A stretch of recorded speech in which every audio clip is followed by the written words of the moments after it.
Okay, you want to give me your name and your birth date? My name is Mary Elizabeth Powless Dodge, and I was born January 24th, 1930, right here in Oneida, dead of winter. Okay, can you give me the name of your mother and father? My mother's name was Margaret Stevens Powless, and my father was Mark N for Noble Powless.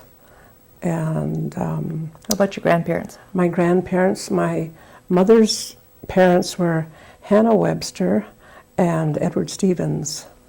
And my father, on my father's side, was John D. Powless and Elizabeth Baird Powless. And let's see who Elizabeth's father was Peter Baird, and her mother was Kate Jordan. And my grandpa, John D., his father was Paul Powless and Eva Bread. And Eva Bread was, I believe, the daughter of, either the daughter or the granddaughter of Chief Daniel Bread, back in the early 1800s. And Paul was descended from Henry Powless. And that's about, I didn't look at my genealogy sheet before I came, and I should have, because we do have it back 5 generations. Oh, you do? On both sides, Good. Okay, what about your brothers and sisters? Can you name them? I have 5 brothers and 3 sisters. My oldest brother is John Powless, and he's married to Lois Moore. And then my brother Purcell Powless, who was our tribal chair for 20 years, is married to Angeline Skenador. And then I have an older sister, Lorraine Powless Cornelius, who is deceased. Of the 9 children, she's the only member that's deceased. And then myself, and then my sister Dorothy Powless Mahuji, and she lives in Oklahoma, married to a Kaw Indian in Oklahoma, and they have a family there. And then my next is a brother Mark, my brother Mark N. Powless Jr., and he's married to Shirley King. And then my brother Herbert Powless, and he was married to Dorothy Ninham. And then my sister Margie Powless Stevens, she's my youngest sister, and then my youngest brother Eugene Powless, and he was married to a Winnebago woman by the name of Annette Miner, who lives in Wisconsin Dells. Okay, can you tell me where you were born, the location? The location? I was born right in Oneida here at my grandparents' homestead. I call it the homestead, but it's the house right where my brother Purcell lives right now. And it's about a 12-room house. It's an old house. And I was born there, as I said, in the middle of winter. My mother, I said, let me see, what else can I tell you about?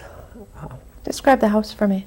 Oh, it was a big white house, and I guess it is white again. That he had brown for a while covering, but it's a white house, and it had 1, 2, 3, 4, 5 bedrooms upstairs, and then a kitchen, living room, and a dining room, and a bedroom, the bathroom downstairs, and it was quite a big house, and big enough for a family of 9 children, and not all of us were born there.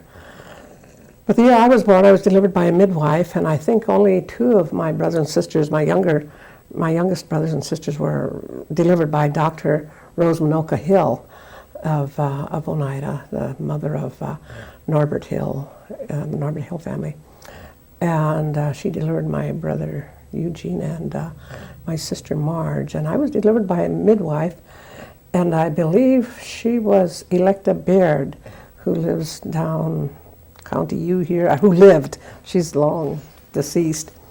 And then the rest of us were delivered by midwives also. And I can't tell you who delivered all my older brothers and sisters. Okay. Did your house have like running water or electricity, or tell me how it was way back then? Not in the house that I was born in. There was no one. Is that the same house? And the electricity, and I don't think that they got electricity in there until about 1940. Around there, then they had the house wired for electricity, and then probably about around that same year, plumbing and inside toilet was also installed. And then my parents built a home back over here on Overland Road. They built a 7-room house there, which didn't have running water or inside toilets, but it had 5 bedrooms, 3 bedrooms upstairs and 2 bedrooms downstairs, and a living room and a kitchen. And we lived there for about 2 years, and then we moved back to Oneida, which is about 3.5, 4 miles away. And we lived there we moved back to my grandparents' homestead, and we lived with my aunt, my father's older sister, who was a retired school teacher, and she had a husband that was a stroke victim, and she needed help to take care of him, and so she asked my father and mother if they would move back, and so we did. But meantime, within that year, then our house burned down that we lived in, that they had built originally, that burned down. And so in 1941, then they rebuilt a small three-room house. And by that time, half the family was gone. And we were poor, and it didn't have running water. We had to run across the road to get water and run out to the toilet. But that's 1941, and I was 11 years old then, 1914, I guess I graduated from the Oneida Episcopal Mission School, which is in the parish hall, in I think it must have been 1944 or 45. Okay, that's where you went to school? Was Yes, that the mission? I went to, well, first I started out at the Lutheran church up here in Oneida. I started 1st and 2nd grade there, and then in probably 3rd grade, and it was a mission school. It was a Lutheran, I don't know if it was a Lutheran Indian mission, but anyway, it was a mission. How many kids were at that school? Do you There remember? must have been all the kids in our small community, white and native children. And I suppose there must have been at least 25 in a 1-room school. And the building is still standing there. And it used to have long windows, about 8-foot windows. And today that's all been removed, and they use it now for storage. The tribe does. The tribe bought the church there and turned it into a multi-purpose center, and it's now the Commission on Aging, the United Nations Commission on Aging, has their meetings there and their meals, daily meals there. And then when we moved out to our home then out on Overland Road, we went to Trout Creek Public School for 2 years, I think it was. And then when we moved back to Oneida, then we went to the mission school, the Episcopal Mission School. And I was there until I graduated. Tell me a little bit about Trout Creek. We'll go back. Pardon me? Trout Creek, when you went to school there. Tell me a little bit about that. It was a 1-room schoolhouse, and we must have had, there must have been at least 30 children, or 35 children. 35 would probably be an exaggeration, but, between 25 and 30 children. And it was mixed, Caucasian and Native American people. And it was, I remember one little girl, shall I give her a name? Sure. Her name was Phoebe Swamp, and they just lived about a quarter of a mile from the school. And when she started 1st grade there, she was so cute. Her mother would send her out to school all dressed, and she just looked so nice. And we knew that her father jigged as when he would, have 1 or 2 beers. And so this little girl learned how to jig. And so we would say to Phoebe, come on, jig for us. Will you jig for us? And she would jig for us, and she was just so it was just so cute to watch her, and we're so proud of her that she would do that for us. And that's about one of the outstanding memories I have of Trout Creek School. We used to take, it wasn't called whole wheat bread, it was called graham bread. We used to get commodities, from the tribe here. And my mother would make this graham flour bread, and we'd have to take this to school in our lunch pails, or a little round lunch pail. Where they were Carroll syrup buckets, and you could buy syrup in 3-pound cans, and we would take these in our lunch. But I remember my sister, we used to tease each other about being ashamed of taking this graham bread. And she said, and you used to eat your bread with your hands over your mouth. So, and we tease each other back and forth about being ashamed of our graham flour bread. But anyway, we have some good laughs about that period in time, attending that school. And then we used, and I think, and I'm not exaggerating when I say we used to have to walk 2 miles. Kids laugh at you now today. Oh yeah, we remember when you said you walked 5 miles to school. Well, we walked 2 miles to school, and it was a long way. And we'd cut through the fields, go cut through the pastures and the woods, and sometimes we'd play hooky and stay in the woods all day and play. And I say sometimes. And one time we did it in the winter time, and we got so sick we were out of school for 2 weeks because we got such a bad cold. It could have been pneumonia we caught, but anyway, we were home in bed. But my mother, she was very stern with us and firm, but then she was still had sympathy for us and nurse us back to health, which was a mother's duty. But anyway, that's another memory of a long time ago. Now today that's all built up into very well-to-do homes, very expensive homes. All that's wood, that was wood and pasture. That's all gone. You can't walk through there anymore because there's homes in there. And it used to be a cow pasture, and there used to be a well back there, and I'd like to tell this little story about my mother.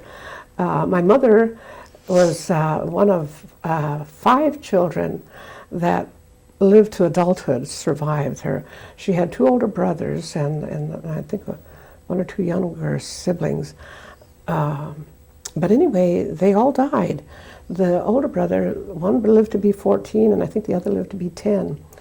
And when she was about 2, they used to go to a spring to get water. They had to walk in these woods I'm telling you about where there's all kinds of housing now. They used to go to a spring there to get water. And so they took her to the spring one day, and she ran ahead of them. And she got to the spring, and she fell head first into the spring. And so when they came, they pulled her out of the spring, and she was unconscious. And she said, I remember regaining conscious, she said, and my older brother was standing there, and he was crying, and he was saying, oh, we shouldn't have brought her here, we shouldn't have brought her here, and he was really, really feeling bad. But her mother was able to revive her and get the water out of her lungs and revive her. And so, to me, this is very interesting because these other children died, and they must have died. She was born February 6, 1906, and these 2 older brothers must have died in the flu epidemic when she was about, I suppose, 6 years old. And she said when she went to school, she was sent to the government school at Wittenberg, Wisconsin, which is about 50 miles up Highway 29 here. And she went there at the age of 6, and she said, I couldn't speak a word of English. And she said, I just remember, she didn't tell me of the loneliness of that some people tell you about when they went to school, but she said, it wasn't until I was 10 years old that I began to learn, and that is how long it must have taken her to learn the English language. And she, I guess she enjoyed school. I think she enjoyed school very much. I can't tell you what grade she graduated from, whether she graduated from 8th grade or not, I can't tell you that, because I've never really researched into those government records to see how long they went to school, because she said she did go to Toma also to school. And she met my father when she was she must have been about 17 and a half, going on 18 when she met him. And he was almost 20 years older than she was. And of course, you know, if you want to put status on people, they lived here in Oneida, and they had this big house, and he always, he was a younger children. He was the youngest son of, I think, of 10 children, and he and 2 brothers and 2 sisters, 3 brothers and 2 sisters survived to adulthood.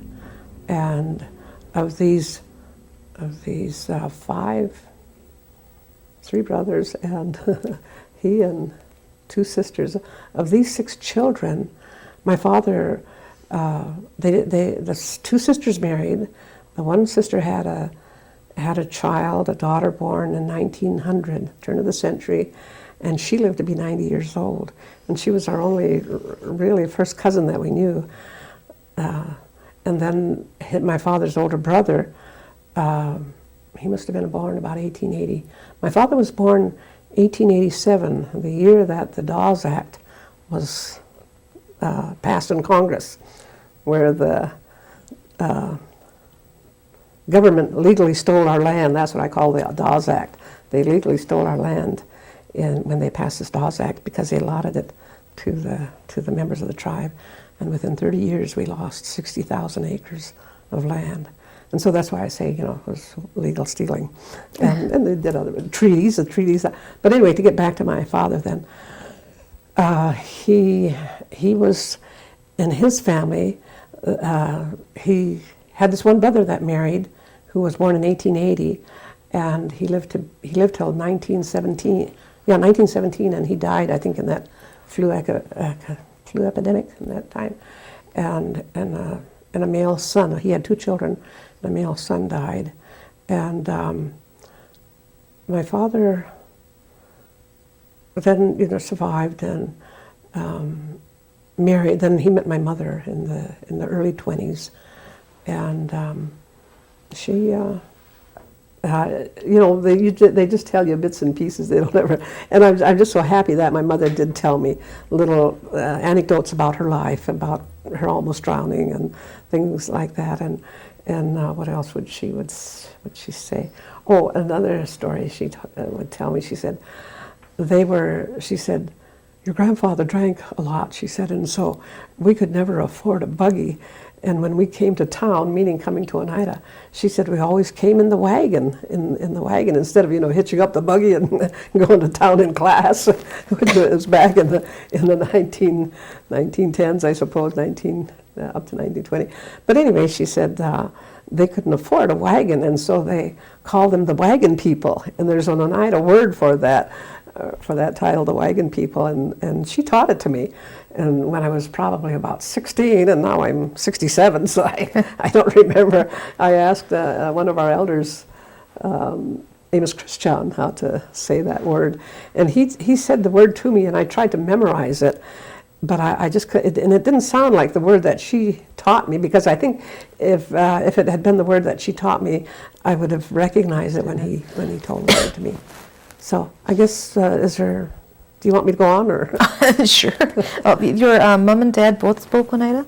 Yes, they both spoke Oneida in the home to each other. They never spoke Oneida to us, because when they went away to school, they were not allowed to speak their native language. In fact, they were punished for speaking it. And so and it's interesting, you know, that it would take, but I guess it isn't that, you know, it took from the time that my mother was 6 years old until she was 10 to learn English, because she said that's when I started learning, you know, learning what they had to teach her in school. And that was one of the interesting things, you know, out of 9 children. She told me, you know, these anecdotes about her life that I don't think she shared with others of my brothers and sisters. I don't know I guess maybe it was just the time that I was born and my place in the line. And she said that they both wanted a large family, she and my father. And she said after she had her first child, she said, I always knew what I was going to have. You know, was it was going to be a boy and a girl and a boy or whatever. She said, I always knew when I got pregnant what I was going to have. And so I thought, well, that was, a real choice bit of information in an anecdote that she shared with me. And and another thing, she used to teach us the meaning of big words, and she'd say, oh, don't be a glutton. Mom, what's a glutton? And she says, a person that overeats to excess. And what's excess? That just overeats too much. And so I always remember her teaching me meanings of different big words like that. And then another thing they used to say, because we were a large family, and they had to, provide for us, and she would say, now don't put everything on the table. If they'd gone to the store and did some shopping and brought some bread and milk and butter and eggs home, she'd say, well, don't put everything on the table. Don't eat everything up. And we were all, so I can remember her telling us this all the time. And I guess that's why I never had a weight problem until I was about, how old was I when I started having a weight problem? I guess I was 40 when I started. I used to be like a pencil. And the kids used to tease me, call me beanpole and long drink of water, or just call me names, and everybody called each other names. But I remember those little things. Are there any special recipes or crafts that your mother or grandmother passed down to you? No, not really. My mother did teach us how to crochet, and but it wasn't anything that we really picked up and followed through. And she always wanted one of us to play the piano, and we did have an old piano in my aunt's house, but we never had a lesson or a book, to teach ourselves, because now I'm older and I can teach myself. I've taught myself to play the piano, and I do have a piano, and I spend a lot of time at it, playing hymns. I have a hymn book, and they have simplified hymns in there, and so I get a lot of enjoyment out of that, sitting there and playing these hymns. And sometimes I think, well, 5 minutes in the morning I'll play me a hymn, and then when I go to bed at night I'll sit down, or maybe 10 or 15 minutes, 20 minutes at a time. But I just get so busy sometimes that maybe I won't sit down for a week to the piano as much as I do enjoy it. Can't think of what else. Did she do like corn soup or cornbread? No, we always bought it from the people that made it. Let's see, there used to be a lady by the name of Mrs. Elm, and she always made the cornbread, and we'd buy it from them, or my mother would buy it from them. And then I think it was Mrs. Nelson Skenador, who lived to be 100, and I think she lived to be 105, but she used to make the cornbread, and we used to buy the bread from them. And then another Mary Skenador, Charlie Skenador's wife, who was later Charlie Hill, but he had been orphaned and he was raised by Skenadors, and so it wasn't until late in life that he took his Hill name back, as opposed to Charlie Skenador. And she made, his wife Mary made the cornbread, and her son always used to tease us about it, and he called, what did he call them? He called the round loaves of bread. I can't remember. I'll have to ask my sister this, because he used to tease us about this cornbread, and we bought it from them. And that's about only the bread and the soup. And once in a while, my mother would make it, but I became an adult before I learned how to make corn soup. My older sister made it, and that was who I learned how to make it from. But I probably only made it once or twice, or maybe twice, or not more than 3 times, because it's such a long process of cleaning the corn. Can you tell us the process? Cleaning the corn? Yeah, the whole thing, from the very start? Yeah, you have to wash it over and over and over and over again. And my parents, would buy it somewhere, and they say you had to use wood ashes or baking soda And you'd have to cook these beans and wash them and cook them and wash them, at least a half a dozen times. And it would be an all-day process. And then you'd put the beans in, the big red kidney beans or the small red kidney beans, and then salt pork, usually salt pork. I can't ever remember of eating it with beef. Maybe they did use beef in it, but we always used salt pork. And whoever we brought it from would have salt pork in it. We were raised on salt pork and bread and beans and potatoes. Those are our basic foods. Okay, what kind of chores did you have to do when you were a child? Oh, we had to learn to clean the house, make the beds, and my mother was very strict with us, and wash the dishes. That was such a big problem of whose turn it was to wash the dishes and heating the water, and some of us used to leave our dishwater, and my mother would say, "What's this dishwasher? What's this water standing here for? Are you saving it? Are you going to drink it?" Now, as we're grown up, we laugh about those things.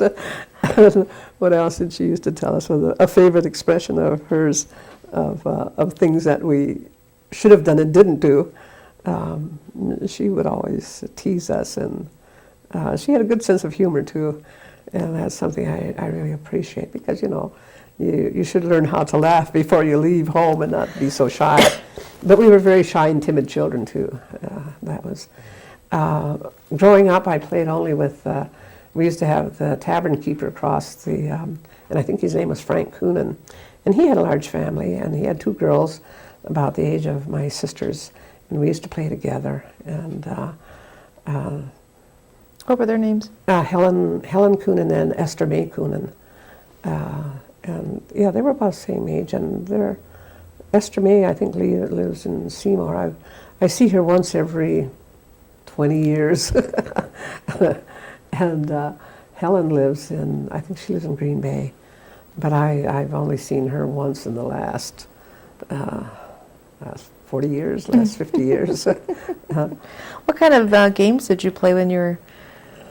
Well, we had my grandparents' homestead, and when we lived there, when I can remember that we had cows and horses, and there was a big barn there, and had hay, and we had a hay mow we used to play in, and we had a lot to do. We didn't have toys or bicycles, but we had old tires, and we had the hay mow to play in, and with these old tires we would roll around, and we had hoops that my older brothers would make hoops to, the little round wheels with a stick you pushed along with.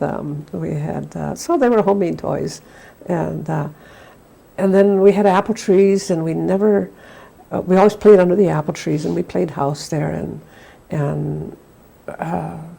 I can remember I must have been maybe about 8 years old when I received to me it was a beautiful, gorgeous porcelain doll for Christmas, and it was just a treasure. And I don't know how long that doll lasted, but we used to play house, out in the orchard, and played house in one of the rooms upstairs. My mother would send us upstairs to a room to play in when we were kids, just to get us out of her hair, so she could have a little peace and rest. Where did your family do their shopping? My parents shopped in. We had the two stores right here in Oneida, Schrader's and Morgan's, and we did a lot of shopping there for most of our groceries. And then my parents would go into Green Bay or Seymour and do their shopping. And I can always remember my parents talking when friends would come to visit my father, and they would talk about the old days, and they'd talk about Seymour and Freedom, and Appleton, because he did live in Outagamie County. The county divides our reservation, our nation here. And I live in Outagamie County, and across the street is Brown County. County U here. What was the question again? Oh, that was just where your parents shopped. Mm-hmm. Tell me a typical Sunday from the time you got up in the morning until you went to bed at night. Well, I can remember when we got old enough that my mother would make us go to church down the hill to the Episcopal church. my two older brothers and my older sister and myself would walk down the hill on Sundays, and so we'd be gone, for about an hour and a half. Well, we walked both ways, and my parents occasionally went with us to church, but I think my mother always had so many chores to do, and as my father did with his farm. He farmed, and he also had a tavern. He owned a tavern right on a corner where we built our second home. And what was it? It's got an odd name. I think it was called the Greystone. And this was before he met my mother, because when my mother and father married, he was 37 and she was going on 18 when they married, and so he'd already been through. Where was this bar? Right on the corner of the junction up here on County U and J in Oneida. Yeah, very few people can remember that now, because most of those people that knew about that bar are deceased. And that was your father? It was my father's place of business, and I don't know how long he ran it. Whether he ran it 3 or 4 years, or how successful it was. I have no idea. Do you know what happened to it after he ran it? It burned down. I think that's what happened. That's why he discontinued it. It burned down, and then I can remember, and I hear my mother telling me another anecdote about that. She said sometime in their married life, when they must have had at least 7 of their children, and she said, and your father talked about going back into the tavern business. And she said, and I just told him that if he was going to go into the tavern business again, he'd go by himself. Because I didn't want any part of it. She didn't want any part of it. And so that was the end of that. And so he continued to farm. He farmed. My grandparents had almost 35 acres here, right at the junction of, and the homestead still stands where my brother Percy lives. And then his daughter lives next to him, his daughter Bobby and Dale Webster, and then I live there in the old Mormon church, and I have a cemetery behind the church. And I told my brother Percy, I said, when I bought the building from the church, from the Mormon church, and they said, well, the cemetery goes with it. I said, well, great. and so I told my brother, I said, you want a lot? You go and pick out where you want to be buried. Oh, no, I don't want to be buried there. I want to be buried up on the hill down at the Episcopal church. I said, I want to see the taverns. I shouldn't tell that. But anyway, he was being funny, and we laughed about it. And then afterwards, my sister-in-law, his wife, said to me, she said, I want to be buried over there. I said, well, if he goes where first, you can plant him there, and you can pick a spot, and you can be together there. But so that was interesting to me, that she wanted to, because I converted to the Mormon Church in 1949, and they've always been very indifferent to it, as a lot of people have, but the Mormon Church has still made quite a few converts here in Oneida. And so anyway, that was interesting to me, that when the Mormons did come in 1948, 1949, then my Aunt Ella, who owned the land, who inherited or redeemed this land from a mortgage that was taken probably by my grandfather or his descendants. Aunt Ella was a school teacher, and she redeemed this land. And so, what was I going to say? I lost my train of thought now about what I wanted to say about anyway. He farmed the land then, and as I said, as I can remember, we had cows and horses. He had a team of horses.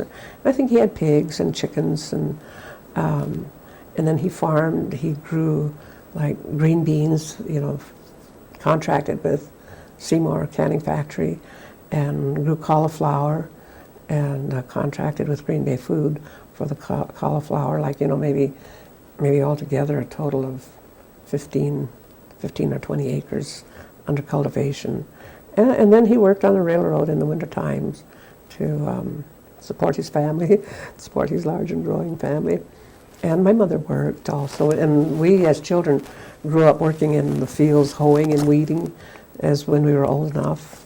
And then I can remember when, and it seemed like I was always doing the babysitting, and my brothers, I know they babysat us, my sister and I, my two older brothers, John and Percy, and then my older sister and I babysat the 2 or 3 younger ones as they came along, and I can remember when I must have been about 8 years old, and so then that was my job to babysit the younger ones while the 3 older ones worked out in the field with my parents, hoeing and weeding the fields. And they had a program down at the Episcopal Church, and I don't know who it was sponsored by, but it must have been sponsored by the tribal government. But they had a noonday meal there all summer long, and so my parents used to send us down to this meal, and so I would have to take my 2 or 3 younger brothers and sisters down to this church meal, walk down the hill to the church, to the parish hall there, and we would have our noonday meal there. And this old neighbor, I don't know, he used to tease us about going down there. And so it was kind of embarrassing, that we had to go down there and eat. I don't know, now that I think of it, maybe he was envious because we got to eat a good cooked meal with dessert and everything, which was we didn't dessert to us at home was Jell-O or occasionally an unfrosted cake, which is what I do to eat today. Once in a while I'll frost a cake, but I try to control my weight by not eating such rich foods as I've learned to eat and people have learned to eat. Tell me about a Christmas when you were small. That's a good question. I can remember that there were 4 of us, and my mother probably had my sister Dorothy must have been the baby, and I can remember we had a Christmas tree. And my mother let us have some candles to carry, and she said, you can just go from the living room here into the dining room and then into the kitchen and turn around and come back. And so I was taller than my older sister, and so my 2 older brothers and then my sister and then myself. And I'll bet my brothers wouldn't even remember this. But anyway, we took these lighted candles, these little lighted candles, and we walked through. And because I was the youngest, I was last of the 4. And I can remember putting it close to my sister's hair, and her hair caught fire.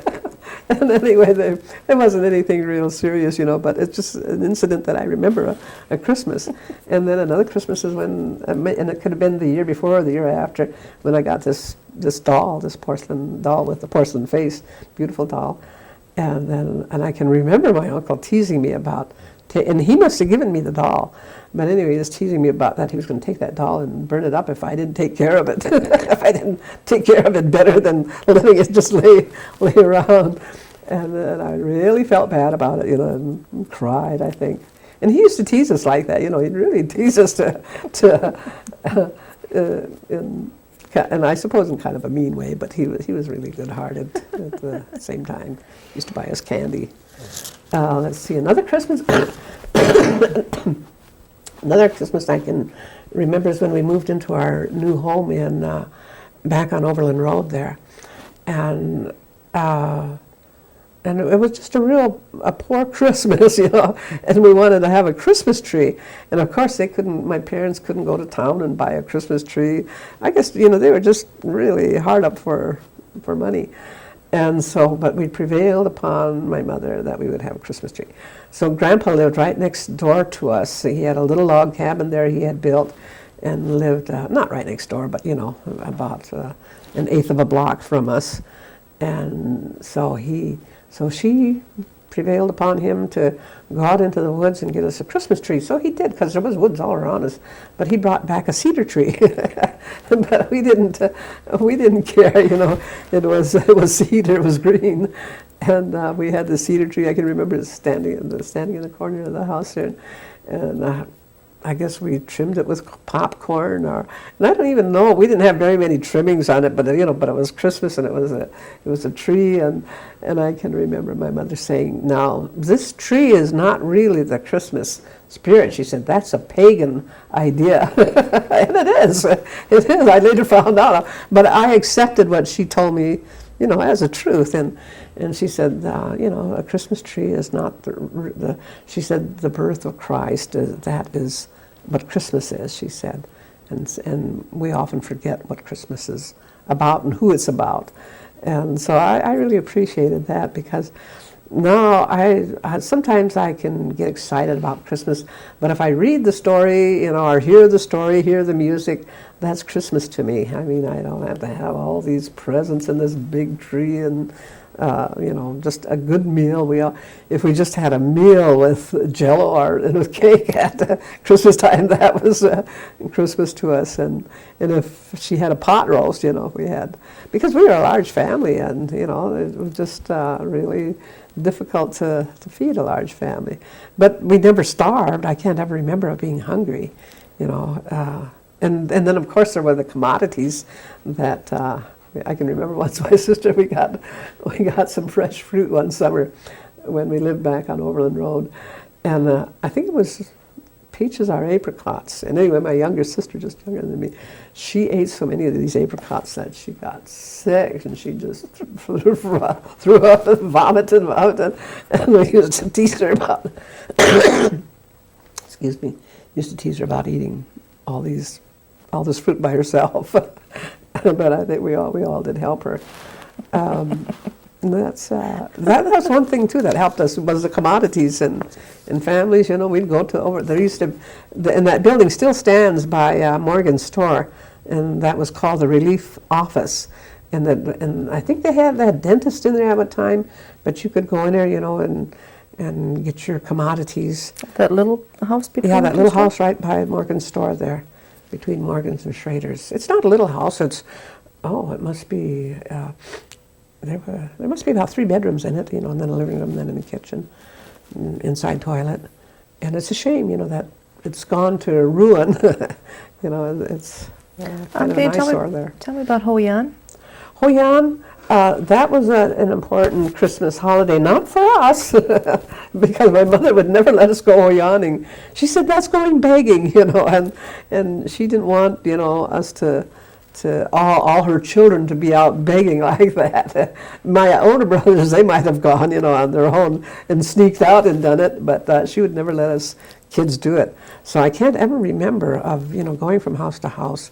We may have done it, but I don't remember that. What does Hoyan mean? It means Happy New Year, and that was what we were told it meant. I don't know, what does it mean, besides Happy New Year, or just, good year. Okay, what about like July 4th or Easter? Do you have any memories on Easter was always, we went to church, and once in a while my parents would go with us to church, but not too often. It was a special church day, holiday.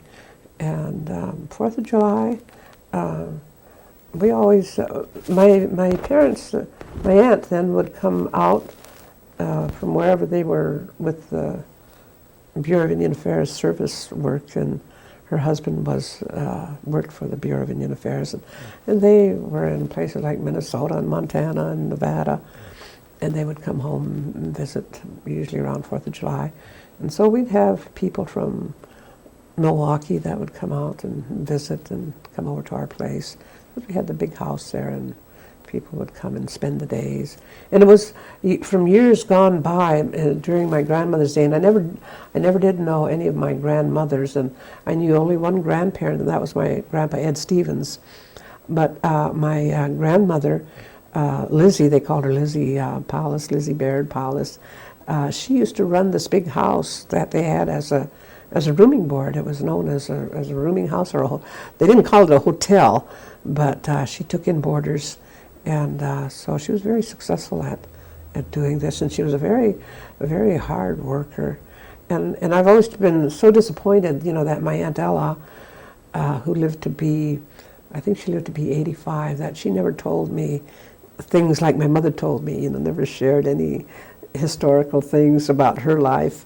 I know that I have a picture of her when she graduated from Hampton Institute in Virginia and then became a school teacher, and they sent her out to Arizona to teach school, and she went out there for about a year. This is must have been about 1900 when this happened. And I have this little studio picture of her showing that she has this old-fashioned updo hairdo and with a Stetson on top, and it was a lady's hat, and then the long dress. She was a nice suit, but it was a long dress, and they still in her day, when she must have been 19 or 20. And she was all dressed up, and it has this nice. I have this nice studio picture of her, and then I have a picture of her when she was about 80, and white-haired, and she always had her hair done so nice. She went every week to the hairdresser, and had her hair done up, and it was just white, and always looked so nice. And she was a respected elderly lady in the community, and I have good memories of her. And then she retired to. And when she retired, then she came back to Oneida with her husband, and then I think he died about 1941 from the stroke, and so she lived there alone. And my uncles, my father had two brothers that never married. Well, I shouldn't say never married. The younger brother married the youngest brother, because I think he was younger than my father too. He married, but they never had children. But the other brother didn't marry, but he lived to be 90. I think he lived to be 92 years old. He was the one, that used to tease us in a kind of a mean way. but he, like I said, he was good-hearted.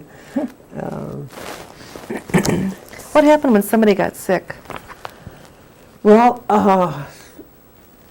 Mother would always ask her father to get some herbs or whatever, because he knew some of the herbs that were good for certain ailments, and so he would get her these herbs, and then I can remember when we lived here in Oneida, and I don't remember when when Dr. Hill came here, but always called Dr. Hill, and my father used to take her a lot of places. He would take her to certain places, and she'd come in, or she'd, I guess she'd have him come down, or she'd probably call Morgan's and say, "Could you send Mark Paulus down to pick me up, to take me here?" She probably had to deliver a baby, or maybe run her into town, and she was always available, just always available to anyone that needed her any time of the day or night.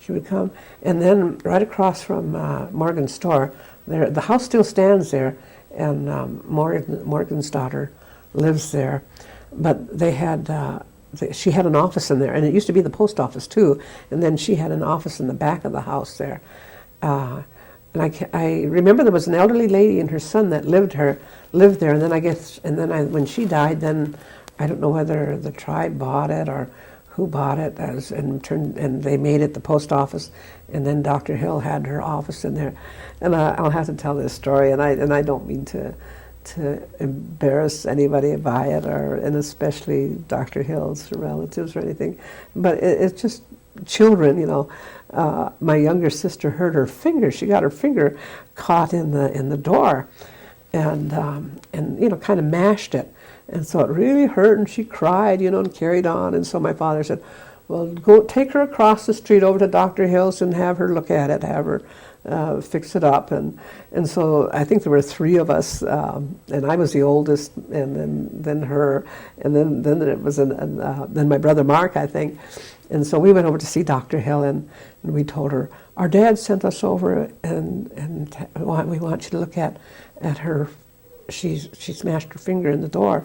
And so then by then the pain must have been gone, and then what happened, I don't know what happened, but there was a misunderstanding there, and Dr. Hill bandaged the wrong finger. she bandaged his finger up, and we went home, and so when we got home, Dorothy said, well, that isn't the finger that hurts, and it was the other finger on the other hand. But anyway, we had a good laugh about that, and we remind each other about these little childhood things that happened. It was funny to think back on it years and years later. Do you remember the clinic, that little house between Spike's and Morgan's, when Dr. Hittner used to be in there? That same building that, yeah, I guess he used to come there, you know, I don't know whether he came there once a week, but we were never allowed to go across the tracks into Oneida by ourselves, which was just, you know, like about maybe 500 feet away. But my parents kept us within, we had to be stay on this side of those tracks. We weren't allowed to cross those tracks anytime we wanted to. If we did, we had to have, you know, somebody accompany us and watch us, or my mother would watch if she sent us to the store. I can remember her sending me up to what today is Shenandoah, but was back then Salt Pork Avenue. She had an aunt living up there, and I think that was the aunt that I was named after, her Aunt Mary. And she sent me up there, and I can remember going up there as a little girl and running an errand for my mother. I can't remember what it was that she wanted to know. She must have sent a note along with me, you know. And I remember going up there and then coming back all by myself, you know. And I probably was about maybe 6 years old and did this. But anyway, it was just What nice. was your aunt's name? Her name was Mary. Mary. Yeah. My other aunt, my father's sister was Ella. Her name was Ella Paulus Henderson. She married a German from Iowa, and his name was Pearl Henderson, and they were married. And I asked my uncle, her youngest brother, I said, how come Auntie never had any children? She was too damn old when she got married. And I always remember that. And I was the same age as she was when I got married, or maybe I was a year younger. And I was very fortunate to have one child. But she taught school all her life, and I suppose she didn't want any children. I mean, I don't know, many school teachers don't have children if they teach school, you know, back then. But anyway, it's a good profession. I've taught school. Okay, let's go back to your education. We got through to the mission. Describe the mission for me and what you did after that.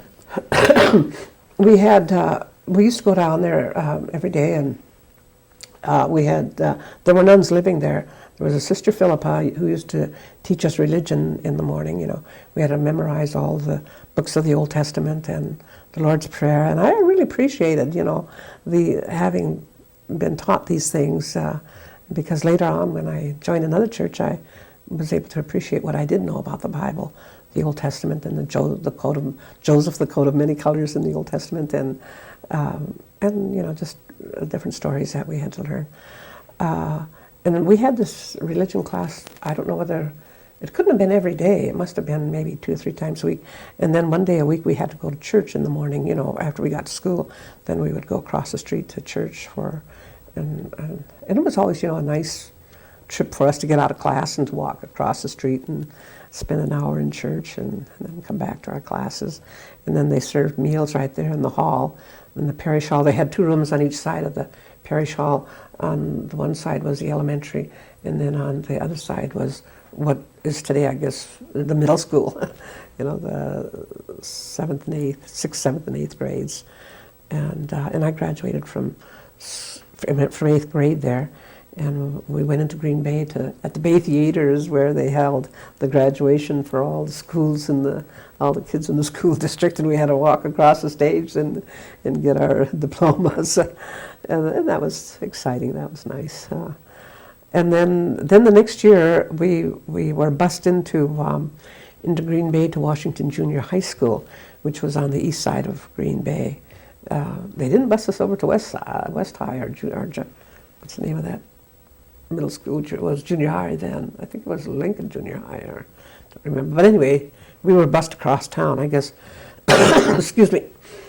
That was who the BIA made the contract with, because they paid our tuition in the public schools in Green Bay. And so we went to Washington Junior High School, and it was a nice new high school. And it just happened that my father knew the gym teacher there. She was Miss Hall. She never married, but anyway, they had some dealings in years gone by on a community basis. But she said, and it was so nice to be recognized in the class. Mrs. Hall saying, "Oh, I know your father, and I used to go out to Oneida, and they did this and that in the community." And she was a really nice lady. And so I went there 9th grade. And then in my the next year, then we went on to East High School. That was 10, 11, and 12th grades, the senior high. And that was a good experience. I remember I think she was my English teacher, Miss Jacoby. She was an elderly lady. And she's the only high school teacher that I remember at East High. And then Miss Hall at Washington Junior. Oh, I remember my home ec in 9th grade. I can't remember her name. And who else? What other teacher? That's about all. And then this Mrs. Jacoby at East High School. And then my mother told me, she always told us kids that we had to learn to work. We had to be self-supporting. We had to become self-supporting. We couldn't lay around, and these were his expect. You can't lay around and expect us to support you. You can't lay around here and and not work and expect to be fed. And so, but we learned the work ethic, and they they said that they would like us to maybe go on to school, but it was never stressed that we would go on to college, but we should finish high school. And my mother said, if you don't want to go to school, you have to go to work. So when I was 16, I said, Mother, I want to go to work. So I dropped out of East High School. I think must have been in January or February. I just felt like I was going nowhere, and so she said she found me a job, and I went to work at the Beaumont Hotel as a maid there, making beds, and cleaning rooms, and I liked that for a year. And then my sister and I went out to California for a year. And then May of 1948, my father died. He was 61 years old, and so we came home from California. We had lived out there a year and did domestic work there, worked in the homes for wealthy Jewish people. So we came back to Oneida to my father's funeral. We didn't make it in time for the funeral, but we made it that Saturday afternoon, and so we were able to view his body before he was buried. And so then my sister, older sister Lorraine, had a good job that she liked, and the people liked her. And so they said, well, why don't... It was decided that I would stay home and she would go back to California. And I'm 18 now. And so I decided, well, if I'm going to be home, I might as well go back to school, back to high school. So then I went back to Seymour High School for the next 2 years, and was 20 years old when I finished. But the important thing is that I wanted to get more education. And so then, I was 18 then when I finished high school, and then 19, no, I'm sorry, I went back when I was 18 and I finished when I was 20. Well, something in my 19th year, in the 11th grade, a very important thing happened to me. The Mormons had come into the community, the Mormon missionaries. They had been up at Gresham, and they had a church there, and they had missionaries there, and they would... In 1948, then the Mormons came to, 1947, they received a directive from Salt Lake City to all their missions that if there were any Native American people living in their geographical areas, they were to go to teach them the doctrines of the church, tract and do missionary work and do tracting. And so in 1948, when my father was still alive, they came to Oneida. These two young elders came to Oneida and visited around with different of the elderly people. And I guess I can classify my dad as elderly. He was in his 60th year because he died in the next year in 48. Or he died that same year. The missionaries must have come early in 48. And he received them, and he liked what they said. But he was not a religious man in the sense of the word, where he attended church every Sunday, but he believed in God and had I'm sure a very very much faith in him. But anyway, they came here and visited him, and my sister and I then were living out in California then, and when he died, then we came home, and my mother told us, she said, oh, there's Mormon missionaries that come around here and visit us, she said. They'll probably be coming. And so one day they did come, and of course I didn't, I thought, and now here's where racism exists, and I thought, in my own mind, and I'm already 19 years old, and I thought, well, what are these white people coming here for? And what do they want? They're coming here to the Indian people, because in our little Oneida community, the Indian people didn't associate with the white people, and nor did the white people associate.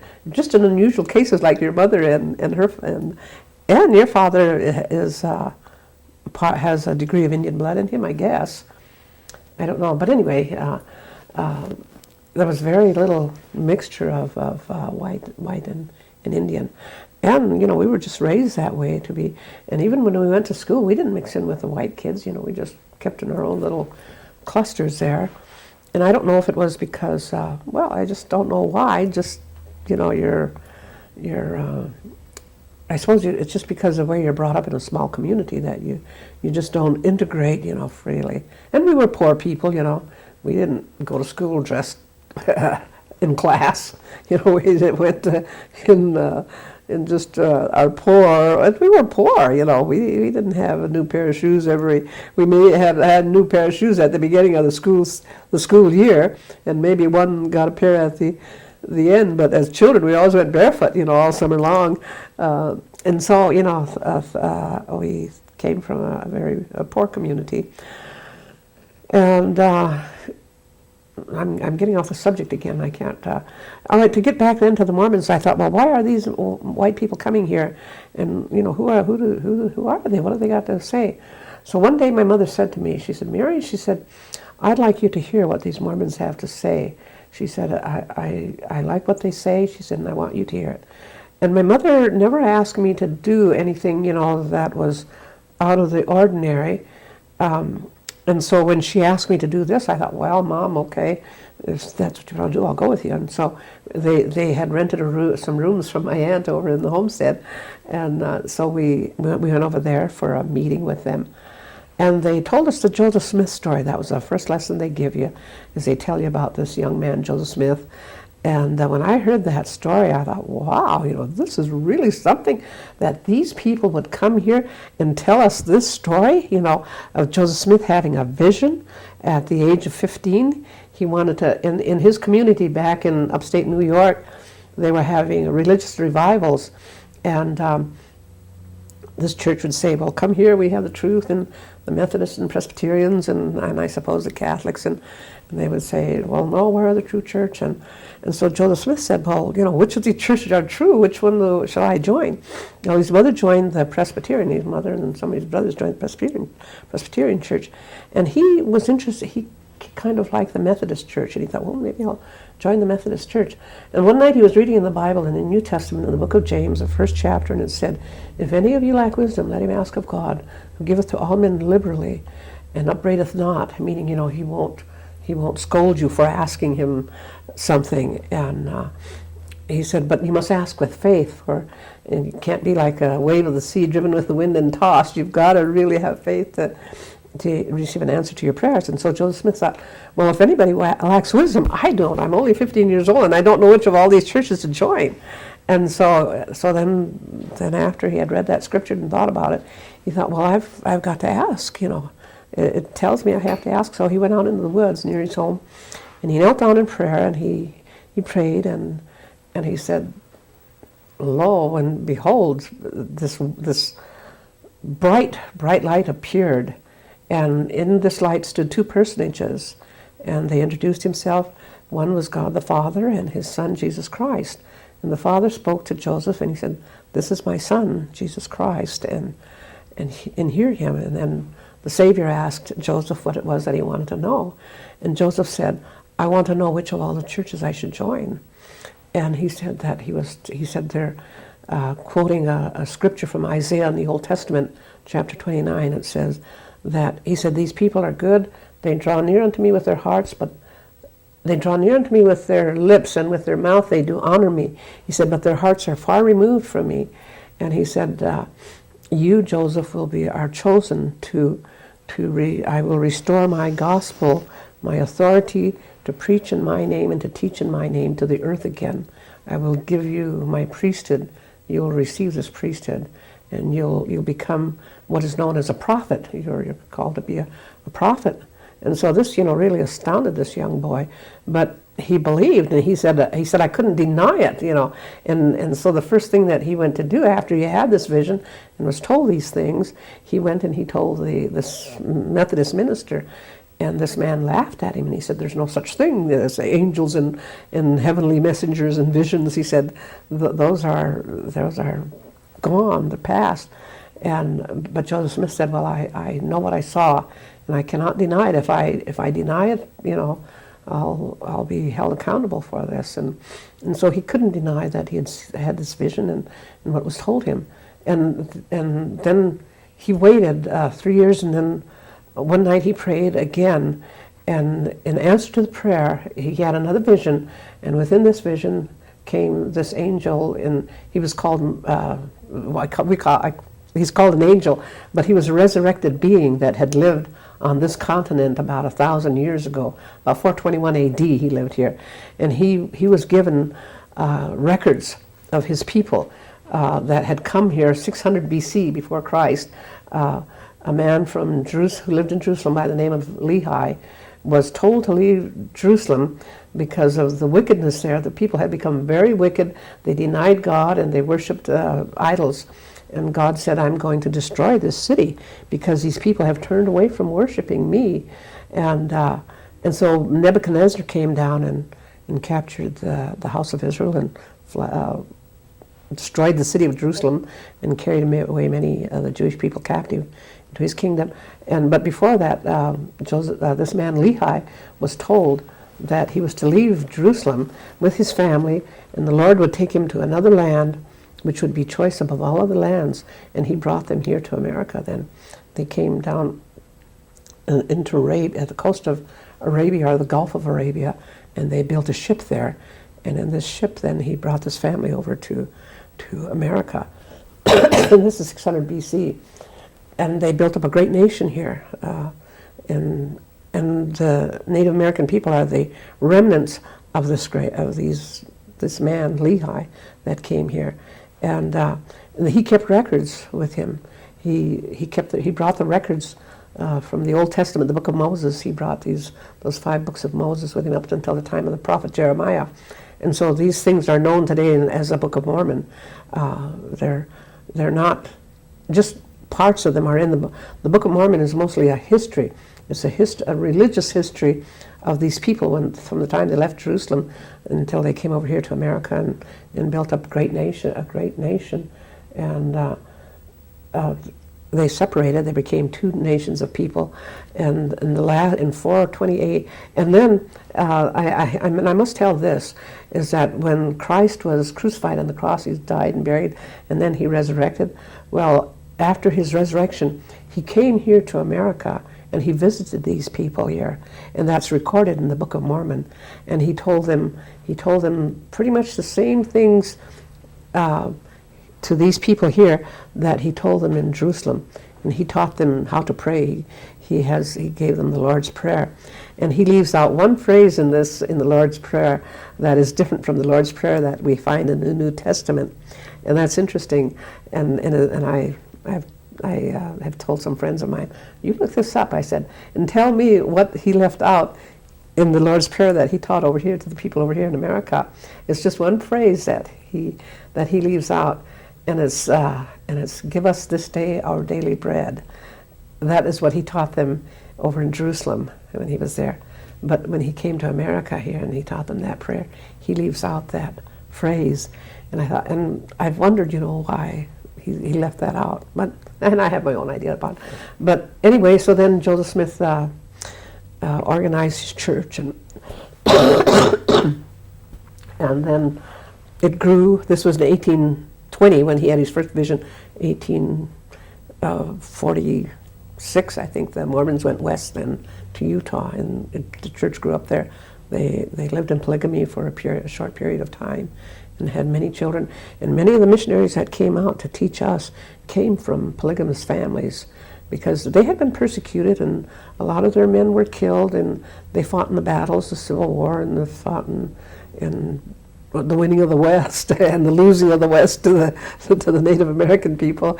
But so they lost many of their men that had wives, and so they were commanded to live in polygamy for a period of time, and they grew up into a big nation of people. I shouldn't say a nation, but a big congregation. Salt Lake City today, and like I said, many of these missionaries that baptized me came from a polygamous family, and one. So anyway, in 1949, then they taught us, my mother, and then my aunt and I were baptized into the Mormon Church. Then in December 23rd of 1949. I was 19 years old, and they said, you got to stop smoking, you got to stop, if you drink, you got to stop drinking, you know, no tea or coffee or tobacco or alcohol beverages of any kind.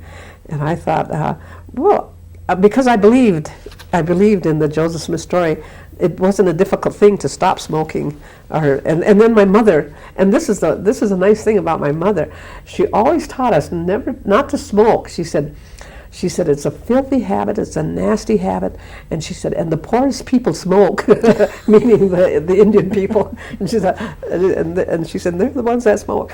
And so I never had a problem with tobacco, you know, to quit smoking. And I didn't have a problem with alcohol either. You know, I didn't have to learn to quit drinking that, because I never really started it. I had tasted it, but I never had the habit.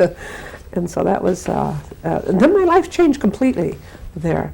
I didn't go around to the dance halls anymore, and you know, run around. And I was living in Milwaukee at the time, and I've never looked back. And I've been very grateful. I've had a good life. I'm 67 years old, and in 1950, this young elder came out from Las Vegas, Nevada. His name was Elder George. And he said to me, Mary, he said, you should go to college. And I said, oh, Elder George. I said, I can't go to college. I said, we're so poor. I said, and I'm not very smart. And he said, no, Mary, he said, you should go to college. And he said, and you should go on a mission. And I said, well, I could do that, you know, because I'd seen how they did their missionary work. And I thought, well, that's really, you know, that's easy. And it appears to be fun to do, because they were very, you know, well-disciplined young men. And they had a good humor, they had a good sense of humor, and they weren't in any way did anything suggestive or, well, they were missionaries, and they were set apart to do this work. They were 19 years old, and this young man, he had his life all planned out. At 19 years old, he came out on his mission, and he was going to go to graduate from the university, and then he'd go into the service. They had compulsory military service for 2 years, and then he would go to law school, and he did all those things. So then when he said that I should go on a mission, I said, well, I would like to do that. And he said, well, we'll see you go on a mission. So again I'm out in California, and I turned 23 years old, and the bishop said, Mary, we'd like you to go on a mission. Would you be interested in going on a mission? And I said, well, I can't support myself. And he said, well, we can find someone that'll support you, because parents have to, families support their own missionaries. And so he said, we'll find someone to support you then. And I said, well, I'd like to go then. And so then I went to Salt Lake, and I was called then. I received a mission call then from the church headquarters in Salt Lake. And they said, Mary, we'd like to send you to Minneapolis, to Minnesota, Minneapolis mission. And I thought, well, I didn't want to go there. That wasn't the place that I would have chosen to go. I wanted to go to New Mexico and Arizona, then it was known as the Southwest Indian Mission. And so then I went up to Salt Lake, and they sent us to Salt Lake. We had to go there and be indoctrinated, or, you know, instructed for, I think it was for a week, or was it 2 weeks that we went there. And then we went to our missions. And so I went there, and one of the church leaders that had come to Oneida years before, And he had said to me, he said, Mary, he said, if you ever come to Salt Lake, he said, you come up and visit me. And I thought, well, gee, when I did come to Salt Lake on my mission, I thought, well, I'll go up and tell him, that I'm going on a mission. And so I went up to his office, and he was happy to see me, and told him I was going on a mission. And he said, well, where are you going, Mary? And I said, well, I'm going to Minnesota, Minneapolis mission. And he said, well, wouldn't you like to go to the Southwest Indian Mission? And I said, yes, I would. I said, that was my preference when they asked me, when I was interviewed, where would I like to go? And I had said the Southwest Indian Mission. And he said, well, change your call then. And he picked up the telephone and he changed my call to the Southwest Indian Mission. And so I went there for 21 months. And then just at the end of my mission, this elder that had been out in Wisconsin in 1950, and this is like now 1953, he wrote me I went from my mission from 1953 to 1955, and he knew where I went. This elder knew he was going to the university, Brigham Young University, and I had informed, and he knew, that I was going to this mission because he knew the priesthood quorum that was going to support me, a group of men that had, raised funds to support missionaries if they couldn't, came from poor families like I came from. And so they supported me on my mission. And so when my mission finished and usually women go for 21 months and men go for 2 years. And they had said to me, well, Mary, you can stay out there as long as you want. Like I could stay out there 2 years if I wanted to. And I thought, well, I guess I'll stay out as long, And so I stayed out 21 and a half months. And then I thought, well, I think I better go home now or go to college or something. And so this elder wrote to me, and he was student body president up at Brigham Young University. And he said, Mary, the church has a program here for Indian students, and you'll receive tuition and fees. And he said, and I think you should take advantage of it. He said, you'll be an asset to the university, real high-powered PR. And so I thought, well, if I can do a mission, I'll try college. And this is 1955, in March of 55 then, that I went visited my sister in Los Angeles for 2 weeks, and then I went up and registered at Brigham Young University in 1955. And he met me at the bus, and he helped me find a place to stay, and helped me get registered and to get my books, where to go to the bookstore and all the things. It was a small campus. It was only about 5,000 students. Today it's about 30,000 students. My daughter went there 1 year. But anyway, I went, and I really struggled to get through college, and I graduated in August of 1958. I went through 4 summer sessions and graduated in 3 years by going, to school continually.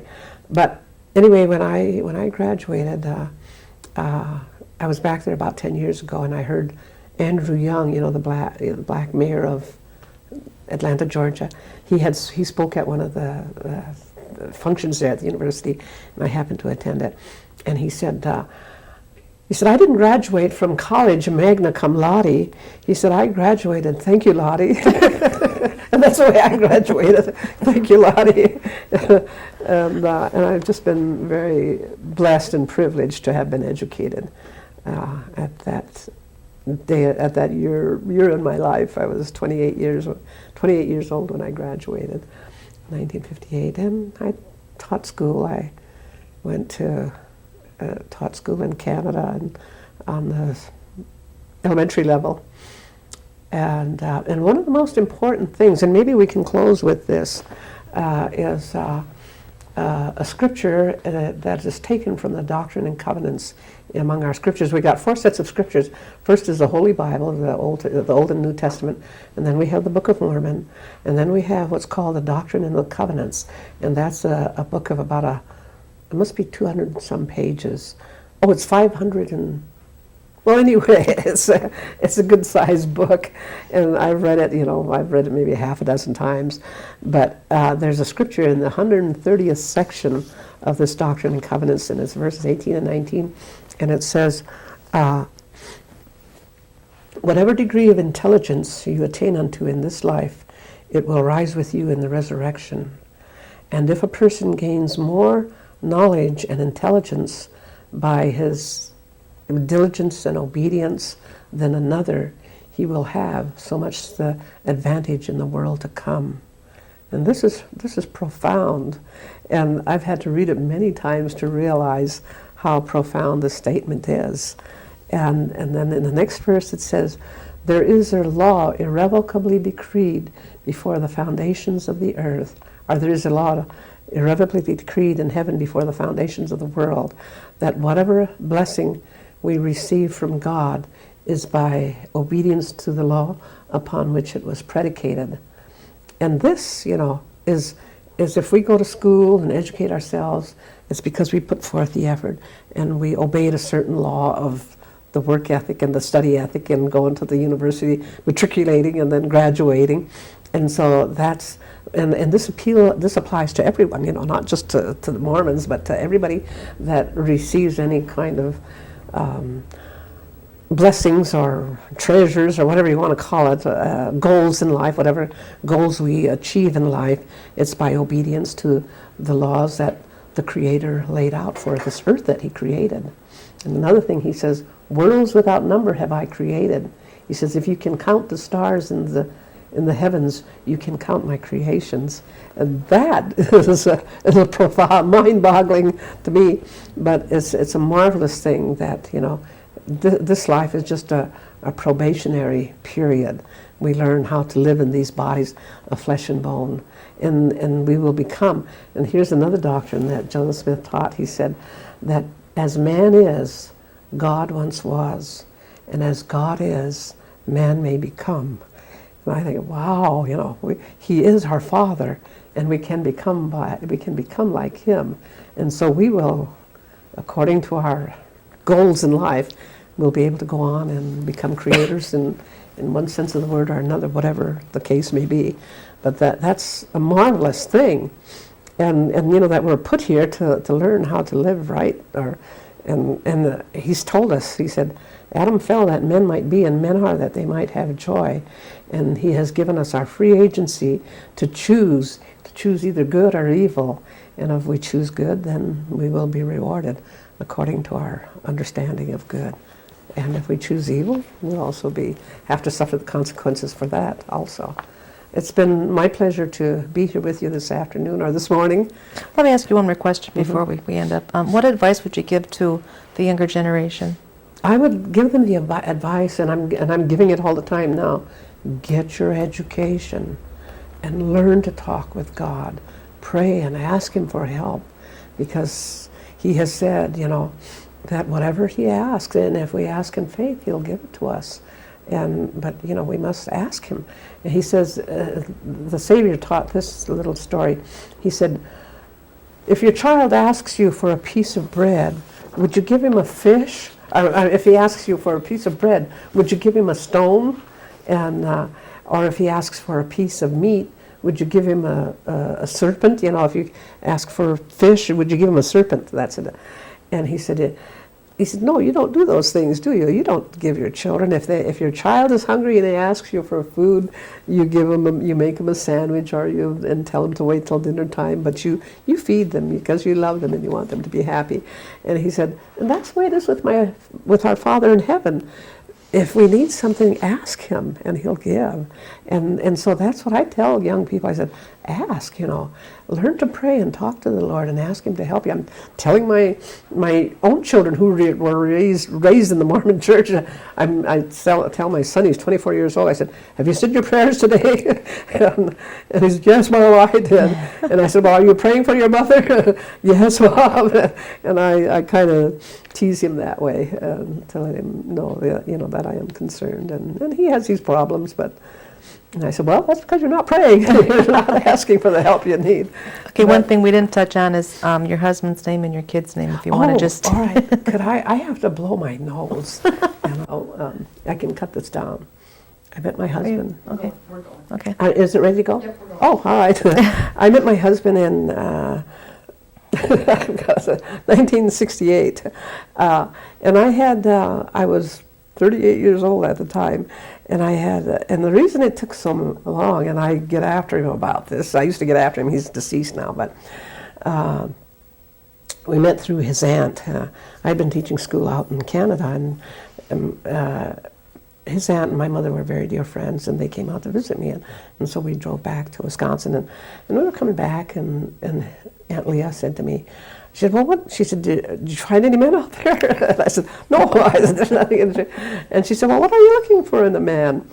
And I said, well, he has to have several things. I said, first of all, he has to be Native American. He has to be Indian, Native American. And I said, and then secondly, he has to be educated.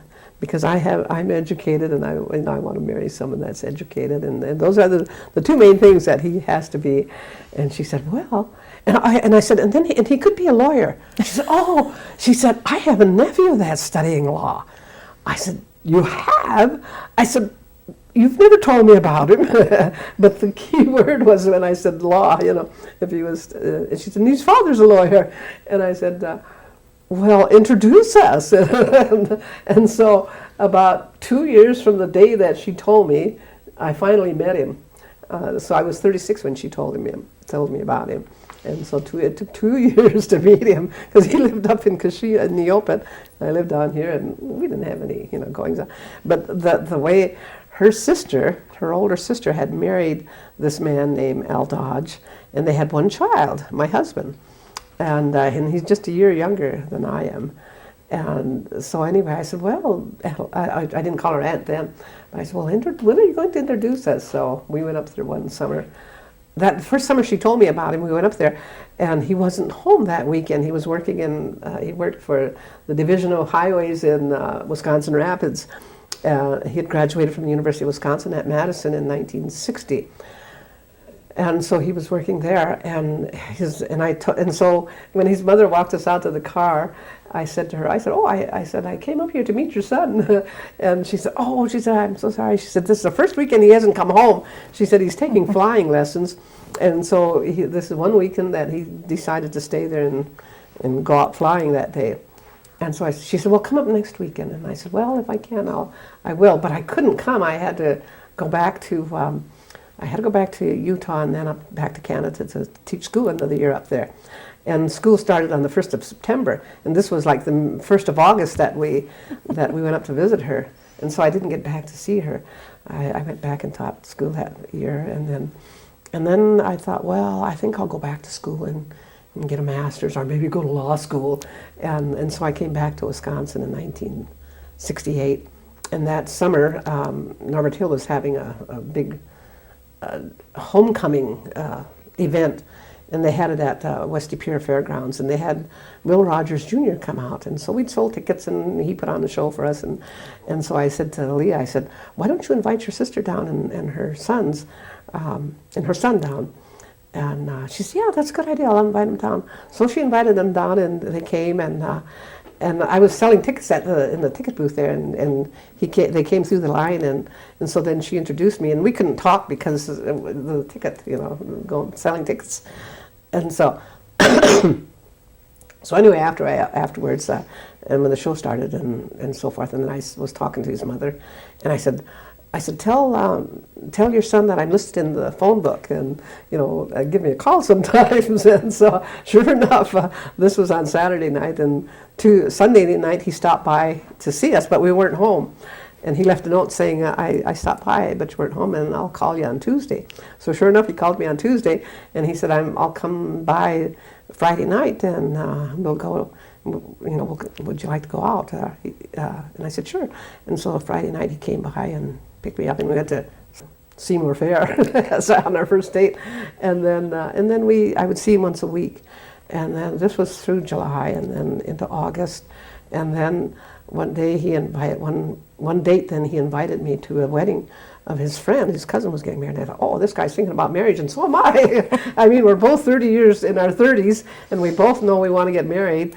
And so then when the subject came up, he said, would you marry me? And I said, well, yes, I said. And so we were married on October 28th, 1968. 4 months after we met. He wanted to get married sooner, but I wanted to have a church wedding, and I wanted, have a wedding gown and all of this fancy stuff. And he would just as soon have eloped, and which later I thought would have been a good idea. We should have gotten married right away when he wanted to, which was at the end of August and the 1st of September. But I said, we can wait, because I had some dear friends down in Milwaukee who, her husband, she was my dear friend, and her husband married us because he'd been in a mission. He'd been on a mission as a mission president over a whole geographical area in Germany. And so when they came back, I said, I'd like these friends to come to Oneida here. And so the church I'm living in today is where we were married. And they came then and married us, and that was very nice. And then we just had the one child. His name was, I didn't tell you his name. He was the son of Mitchell Aloysius Dodge. And so his name was Atlee, A-T-L-E-E, Atlee Aloysius Dodge, or Atlee A. Dodge. He never said Aloysius. And I thought it was such a funny name, Aloysius. I liked Atlee because Grandpa told us, he said, well, nobody else had that name. He said, and I wanted my son to have a name that nobody else had, because it was his only son. They raised another a nephew of my mother-in-law's sister died, and they raised this child from us. And so I always say, or he says he's 2 sons. So we were married. He was a graduate from Madison, University of Wisconsin at Madison. And I, of course, from Brigham Young University in Provo, Utah. And so he met those 2 requirements when she finally introduced us. And we had 1 child, and then we adopted a child. And my daughter always says, Mom, how come you didn't have more children? And I said, you can blame that down to your dad. I said, it took me 10 years to meet him. I said, if he would have come out to Brigham Young University 10 years before when I was going there, I said, we would have met. I said, so it's your dad's fault that you don't have any other brothers or sisters. Because I was just very fortunate to have her when she was born in December 13th of 1969. And then in January, then I turned 40. And so then I had 3 miscarriages. I just wasn't able to, I miscarried not knowing that I was pregnant. And so that was why we only had 1 child. Let me just tell this little story about her. She was about 4 when I used to tell her about how she was born, And she'd say, Mom, tell me that story about when I was born. And I said, okay. I said, I went to the hospital, and the doctor put me up on this table, and he said, and he told me to push and to push. And I said, and I pushed and I pushed. I said, and pretty soon I saw out came this little baby. I said, this little brown baby. And I said, it was you. And she said, what did I say? I said, you said, what? And that was so cute. She was only 4 years old, and her eyes were just big. She said, and what did I say? And I said, you said, what? And those were your first words. But anyway, she's a choice daughter, and is worried about her mother going away on another mission, on my second mission, which I'll leave in March. On March 3rd, I'll be leaving for Salt Lake City, Utah. For 18 months, I'll be working in the genealogical library there. And it's one of the biggest family history centers in the world. They have records, birth and death, and marriage records from all over the world. And people come there, and they do their family tree, they do their family research. And Mormons are very big on family history. They want us to know who we came from, who we descended, and our hearts are turned to our ancestors, and the ancestors over there in the spirit world are turned to us. And let me tell you this one more little story. My sister had this little granddaughter that died at the age of 5 years old, and on the night she died, she woke up, and she'd been sleeping, and her mother was sitting there watching her. She had cancer of the kidney, and so she was terminally ill. And on the night she died, then she woke up, and she said, my name is Sudan Yellowhawk, and I'm 5 years old. And her mother said, Mom, she said, come in here, Sudan is talking to somebody. And so my sister jumped up, and she went into their room where she was, and she said, Sudan is talking. And so then she said, well, Sudan, she said, who's here? And she said, Grandma, she said, everybody's here. She said, can't you see them? She was so annoyed because my sister couldn't see all these spirits that were in there. And she said, everybody's here. And then my sister said, well, is Bud here? And that was their son, their oldest son that they lost at the age of 16. And she said, yeah. And she said, Grandma, she said, there's a funny-looking old lady here. And Dorothy said, I knew that it was Grandma Bacon-Ryan because she had died the year before. And she dressed in the old Indian way, and she had long braids, and she's kind of a heavy woman. And when she was young, she was a very handsome woman. But when she got old, she got heavy, you know, and had her braids and wear the old Indian dress. And so Dorothy said, I knew this was Grandma Bacon-Ryan. And then she said, Grandma, she said, now the doctors have come in. And then Dorothy said, well, and when we bury our people who are faithful and active in the church, they're all dressed in white. And when I die, I'll be dressed all in white. And when we buried my husband, when my husband died, he died at the age of 46 of cancer of the pancreas. We had only been married 9 years, and he died from this illness. And he was faithful and active in the church, and so he was dressed all in white, and he's buried in the cemetery behind the church, which is now my home.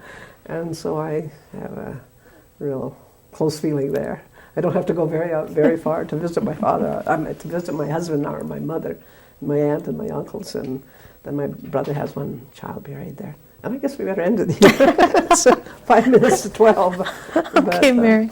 I appreciate this. I thank you for coming and sharing all these stories with us.